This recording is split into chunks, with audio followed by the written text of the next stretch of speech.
नमस्कार, मी मुक्ता लोंढे. माय महानगर live bulletin मध्ये तुम्हा सर्वांचं स्वागत आहे. दिवसभरात घडणाऱ्या महत्त्वपूर्ण बातम्यांचा आढावा आपण या लाईव्ह बुलेटिन मधून दररोज जाणून घेत असतो.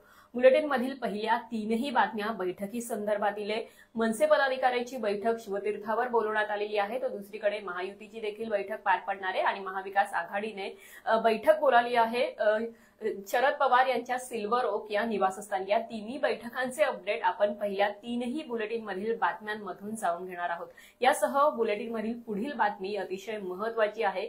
संजय राऊत यांनी वंचित बहुजन आघाडी संदर्भात एक महत्त्वाचं विधान केलेलं आहे. महाविकास आघाडीमध्ये वंचितचं काय याबद्दल स्पष्ट उत्तर आता संजय राऊत यांनी दिलेलं आहे. संजय राऊत नेमकं काय म्हणाले ते देखील आपण जाणून घेणार आहोत. बुलेटिन मधील सर्वात शेवटची बातमी हवामानासंदर्भातील आहे. मुंबईमध्ये उन्हाचा पारा वाढत चाललेला आहे. याबद्दल अधिक डिटेल सविस्तरपणे आपण बुलेटिन मधील सर्वात शेवटच्या बातमीमधून जाणून घेणार आहोत. सुरुवात करूया बुलेटिन मधील पहिल्या बातमीला. मनसे अध्यक्ष राज ठाकरे यांच्या निवासस्थानी पदाधिकाऱ्यांची बैठक आयोजित करण्यात आलेली आहे. याबद्दलचे अधिक अपडेट आपण जाणून घेणार आहोत. आपल्या सगळ्यांनाच माहिती आहे की नुकताच राज ठाकरे यांनी दिल्लीमध्ये जाऊन केंद्रीय गृहमंत्री तसेच भाजपचे वरिष्ठ नेते असणारे अमित शहा यांची भेट घेतलेली होती. या भेटीमध्ये मनसे आणि महायुती यांच्यामध्ये जे आहे खलबत सुरू झालेली आहे आणि यासह दक्षिण मुंबई, शिर्डी आणि नाशिक या 3 लोकसभेच्या जागा संदर्भात चर्चा झाल्याची माहिती समोर येते आणि प्रामुख्याने दक्षिण मुंबई ही जागा मनसे इच्छुक असल्याचं पाहायला मिळते. आता या तीनही जागेसंदर्भातील लोकसभेच्या ज्या जागा आहेत निवडणुकी संदर्भातील प्रस्ताव असेल, जागा वाटपाची चर्चा असेल, यासह मनसेचं महायुतीमध्ये नेमकं काय स्थान असेल, आगामी विधानसभा निवडणुका असतील किंवा मुंबई महानगरपालिकेच्या निवडणुका असतील, याबद्दल मनसेची भूमिका काय असणार, इतर सर्व मुद्दे जे आहे चर्चिले गेले या बैठकीदरम्यान. इतकंच काय तर बैठक पार पडल्यानंतर जेव्हा राज ठाकरे हे परत आले मुंबईमध्ये, यानंतर पुन्हा एकदा देवेंद्र फडणवीस आणि राज ठाकरे यांची काल रात्री बैठक पार पडली होती. त्यांची गुप्त बैठक ही पार पडलेली होती. याबद्दल देखील सविस्तर अपडेट आपण जाणून घेणार आहोत. आपल्या सगळ्यांनाच माहिती आहे की आगामी लोकसभा निवडणुका या येऊन ठेपलेल्या आहेत आणि यामुळे जास्तीत जास्त सीट आपल्या ताब्यात कशा प्रकारे येता येईल यासाठी भाजप महायुती प्रयत्नशील आहे आणि त्याचमुळे भाजपने अजित पवार असतील, एकनाथ शिंदे असतील यांना आपल्यासोबत घेतलेलं आहे आणि मनसे देखील आपल्यासोबत राहावी यासाठी भाजप आणि कुठेतरी मनसे देखील प्रयत्नशील असल्याचंच दिसून येते. या संपूर्ण घडामोडी सुरू असतानाच अमित शहा यांची भेट घेऊन झाल्यानंतरही काल राज ठाकरे हे देवेंद्र फडणवीस यांच्या भेटीसाठी गेलेले होते. देवेंद्र फडणवीस हे नागपूरमध्ये होते. तिथून परतल्यानंतर त्यांची भेट झालेली असल्याची माहिती समोर येते. मात्र या भेटीबाबत गुप्तता बाळगण्यात आलेली आहे. भाजपकडून या वृत्ताला दुजोरा देण्यात आलेला नाहीये तर मनसेकडूनही याबाबत स्पष्टीकरण देण्यात आलेलं नाहीये. मात्र माध्यमांमध्ये या बैठकीबद्दल किंवा राजकीय वर्तुळामध्ये या बैठकीबद्दलची चर्चा मोठ्या प्रमाणात पाहायला मिळते. यासह सुरुवातीला सांगितल्याप्रमाणे राज ठाकरे यांच्या निवासस्थानी मनसे पदाधिकाऱ्यांची बैठक पार पडते. आता या बैठकीमध्ये आगामी मनसेची भूमिका लोकसभेसाठी कशा प्रकारे असणार आहे, राज ठाकरे आणि अमित शहा यांच्या भेटी दरम्यान नेमकं काय चर्चा झाली ही माहिती पदाधिकाऱ्यांसोबत चर्चिली जाणार असल्याची शक्यता वर्तवली जाते. आता भेटी अंती नेमकं पदाधिकारी यांची भूमिका काय असणार आहे, राज ठाकरे हे त्यांना काय संबोधित करतील हे पाहणं देखील महत्वाचं असेल. जाऊया बुलेटिन मधील पुढील बातमीकडे. बातमी आहे महाविकास आघाडीच्या जागा वाटपा संदर्भातील बैठकी संदर्भातील. अर्थातच अद्याप कोणताही जो आहे तोडगा महाविकास आघाडीमध्ये जागा वाटपा संदर्भात निघाले नाहीये.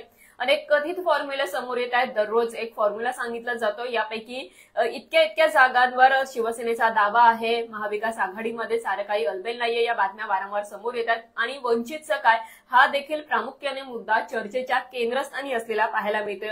अशातच आता शरद पवार यांच्या सिल्वर ओक या निवासस्थानी महाविकास आघाडीची बैठक पार पडते. या बैठकीमध्ये महाविकास आघाडीमधील मुख्य नेते मग काँग्रेसमधून नाना पटोले असतील, बाळासाहेब थोरात असतील, यासह शिवसेना ठाकरे गटाकडून संजय राऊत असतील आणि अर्थातच शरद पवार गट यांच्याकडून जयंत पाटील असतील, यासह शरद पवार या बैठकीसाठी उपस्थित राहणार आहे. यांच्या नेतृत्वाअंतर्गत ही बैठक पार पडणार आहे. जागा वाटपा संदर्भात ही अंतिम बैठक असणार असल्याची माहिती समोर येते आणि आजच जे आहे जागा वाटपाचा फॉर्म्युलाही डिक्लेअर केला जाईल आणि उमेदवारांसंदर्भात देखील नावं जाहीर होण्याची शक्यता ही वर्तवली जाते. आता या बैठकीकडे आपलं लक्ष असणार आहे. बैठक झाल्यानंतर नेमकं महाविकास आघाडीमधील नेते माध्यमांसमोर येऊन काय म्हणतील, कोणत्या प्रश्नांची उत्तरं देतील, जागा वाटपासंदर्भात त्यांचं फायनल डिस्कशन होणार की नाही, या प्रश्नांची उत्तरे आगामी काळामध्ये स्पष्ट होतील. जाऊया बुलेटिन मधील पुढील बातमीकडे. दिल्लीमध्ये आज बैठक पार पडते. समोर आलेल्या माहितीनुसार ज्या 20 सीट भाजपने महाराष्ट्रामधील जाहीर केलेल्या आहे, त्यानंतर जे अजित पवार गट असेल किंवा शिंदे गट यांच्याकडून अद्यापही एकही सीट डिक्लेअर करण्यात आली नाहीये. महाराष्ट्रामध्ये लोकसभेच्या 48 जागा आहेत, त्यापैकी भाजपने 20 उमेदवार जाहीर केलेले आहे. त्यापैकी 28 जागांचा तिढा जो आहे तो कायम आहे 48 जागांपैकी, आणि त्या संपूर्ण घडामोडी दरम्यान 20 ज्या आहे जागा जाहीर झालेल्या आहेत. मात्र शिंदे गटाकडून आता 13 नावे, उमेदवारांची संभाव्य जी 13 नावे आहेत ती दिल्ली भाजप हायकमांडकडे पाठवण्यात आलेली आहे.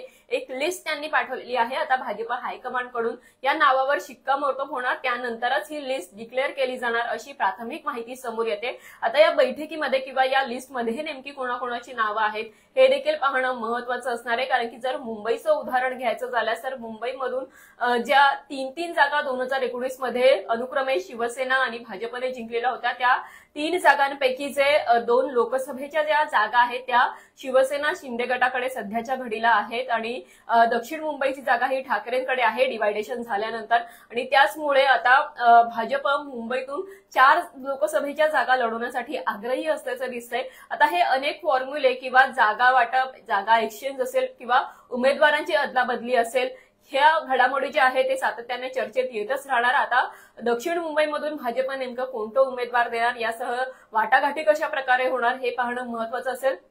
आमची चर्चा अंतिम टप्प्यावर आलेली आहे, सकारात्मक चर्चा झालेली आहे असंच महायुतीकडून सांगण्यात येते. तर यासह शिंदेंनी आता 13 खासदारांची, संभाव्य खासदारांची लिस्ट ही दिल्ली हायकमांडकडे पाठवलेली आहे. आता दिल्ली हायकमांड यांना हिरवा कंदील देणार का हे पाहणं महत्वाचं असेल. जाऊया बुलेटिन मधील पुढील बातमीकडे. वंचितचं काय, याबद्दल आता संजय राऊत यांनी स्पष्टपणे उत्तर दिलेलं आहे. अर्थातच आपण पाहिलं तर महाविकास आघाडी आणि वंचित यांच्यामध्ये सर्व काही अलबेल नाहीये असंच चित्र आतापर्यंत तरी दिसलेलं आहे.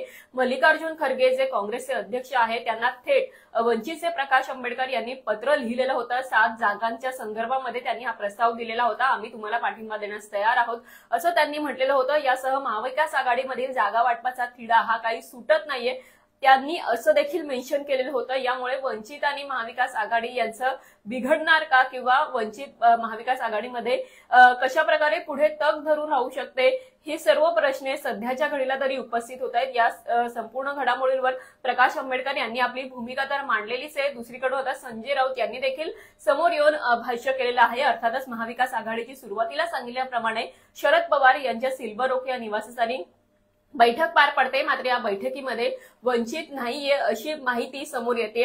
आता याच दरम्यान संजय राऊत यांना प्रश्न विचारलेला असता त्यांनी असं म्हटलेलं आहे की वंचित बहुजन आघाडी महत्वाचा पक्ष आहे, आम्ही त्यांना 4 जागेचा प्रस्ताव दिलेला आहे, त्यांनी स्वीकारला असता तर आम्हाला आनंद झाला असता असं म्हटलेलं आहे. प्रमुख नेते एकत्र बसून आंबेडकरांची चर्चा करतील असंही त्यांनी म्हटलेलं आहे. अर्थातच अद्यापही कोणतंही वंचित असेल किंवा महाविकास आघाडी असेल यांची एकजूट सध्याच्या घडीला तरी दिसून येत नाहीये. आणि लोकशाही वाचवण्यासाठी, संविधान वाचवण्यासाठी इंडिया आघाडी असो किंवा महाविकास आघाडी एकत्रितरित्या लढली पाहिजे असाच विचार वंचितकडूनही मांडण्यात येतोय. आणि तसंच संजय राऊत यांनीही वारंवार हेच विधान करत जे आहे वंचित आमच्यामध्ये समाविष्ट होईल किंवा आम्ही एकत्र लढू असं भाष्य केलेलं आहे. मात्र सध्याच्या घडीला असं काही चित्र दिसून येत नाहीये. त्यामुळे आता वंचितची पुढील भूमिका काय असणार, महाविकास आघाडीच्या बैठकीमध्ये आज काय होणार, या प्रश्नांची उत्तरे आगामी काळामध्ये अगदी काही तासांमध्ये स्पष्ट होतील. या घडामोडींकडे आपलं लक्ष असणारच आहे. मात्र जाऊया बुलेटिनमध्ये सर्वात शेवटच्या बातमीकडे. हवामानासंदर्भातील ही बातमी आहे. मुंबईमध्ये तापमान प्रचंड वाढलेलं आहे. तीव्र उन्हाच्या झळा या मुंबईकरांना सहन कराव्या लागतायत. याबद्दलची अधिक अपडेट आपण जाणून घेणार आहोत. थंडीने काढता पाय घेताच उन्हाचे चटके बसण्यास सुरुवात झालेली असून तापमानाचा पाराही वाढू लागलेला आहे. गुरुवार आणि शुक्रवार या दोन्ही दिवशी तापमानात वाढ होण्याचा अंदाज वेधशाळेने वर्तवलेला आहे आणि काळजी करण्याचं आवाहन देखील त्यांनी सांगितलेलं आहे. 38 अंशापर्यंत तापमानाचा पारा चढू शकतो अशी जी आहे प्रतिक्रिया किंवा असा अंदाज आता हवामान विभागाकडून वर्तवला जातोय. अर्थातच उन्हाळा प्रचंड वाढलेला आहे. मुंबईमध्येच नाही तर संपूर्ण महाराष्ट्रभरामध्ये तीव्र उन्हाच्या झळा या प्रत्येकाला सहन कराव्या लागतात. तर कुठे अवकाळी पावसाचा देखील देखील सामना हा अनेक शेतकऱ्यांना असेल, नागरिकांना सहन करावा लागतोय. त्यामुळे अनेक आजार पण येतात, शेतमालावर याचा प्रचंड नुकसान होतं. तर दुसरीकडे मुंबई सारख्या जे आहे शहरामध्ये उन्हाचे चटके आता लागण्यास सुरुवात झालेली आहे आणि त्यामुळे बाहेर पडताना खबरदारी घेणं देखील तितकंच महत्वाचं आहे, असं हवामान विभागाकडूनही सांगण्यात येते. या झाल्या आजच्या दिवसभरातील महत्वपूर्ण घडामोडी. मात्र आणखी एक अपडेट किंवा हलकी फुलकी बातमी घेऊन आम्ही तुमच्या समोर आलेलो आहोत. ती म्हणजे आमचं माय महानगर जे वृत्तपत्र आहे आपलं महानगर, त्यामध्ये माय महानगर मानिनी या पेजवरती तुम्हाला आता होळी जवळ येते आणि त्यामुळे होळी पार्टीसाठी हटके आउटफिट्स तुम्हाला वेअर करायचे असतील, घालायचे असतील तर यासाठी अनेक टिप्स यामध्ये देण्यात आलेल्या आहेत. यासह सोनं असली की नकली तुम्ही कसं ओळखणार, यासारख्या अनेक हलक्या फुलक्या बातम्या असतील किंवा अत्याधिक आपल्या दैनंदिन जीवनातील महत्वपूर्ण बातम्या आहेत, त्या तुम्ही आपलं महानगर या वृत्तपत्रामध्ये मानिनी या आमच्या पेजवरती सविस्तरपणे वाचू शकतात. यासह आमच्या वेबसाईटवरही सविस्तरपणे याबद्दलची माहिती तुम्हाला देण्यात आलेली आहे. राजकीय वर्तुळामध्ये अनेक महत्वपूर्ण घडामोडी घडत आहेत, याबद्दलची अधिक अपडेट, सविस्तर माहिती जाणून घेण्यासाठी तुम्ही लॉग इन करा mymahanakar.com ला. धन्यवाद.